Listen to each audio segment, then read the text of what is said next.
Les papillons sont des organismes ovipares qui se reproduisent par la voie de la reproduction sexuée.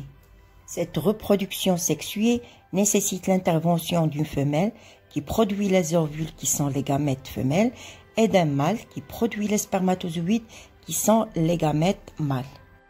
Dans cette vidéo, on va voir quels sont les principaux événements qui caractérisent la reproduction sexuée et quelles sont les particularités de la reproduction sexuée chez les papillons. La reproduction sexuée chez un papillon, la pierride. Au printemps, la parade nuptiale entre le mâle et la femelle aboutit à un accouplement. Ça veut dire un rapprochement entre un mâle et une femelle aboutissant à une reproduction sexuée. Au cours de l'accouplement, le mâle dépose les spermatozoïdes qui sont les gamètes mâles dans les voies génitales femelles où a lieu la fécondation. Dans ce cas, on parle d'une fécondation interne. La fécondation interne se déroule dans les voies génitales femelles.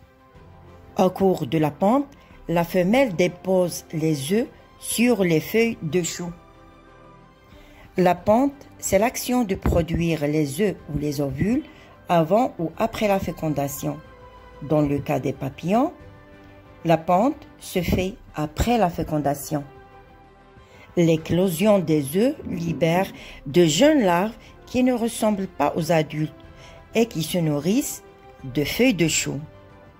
On parle de l'éclosion lorsqu'un animal sort de son œuf. Après un certain temps, les larves, qu'on appelle aussi chenilles, se transforment en papillons adultes capables de se reproduire.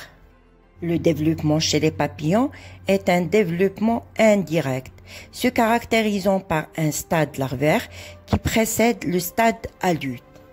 Ce qu'il faut retenir, c'est que les papillons ont une reproduction sexuée.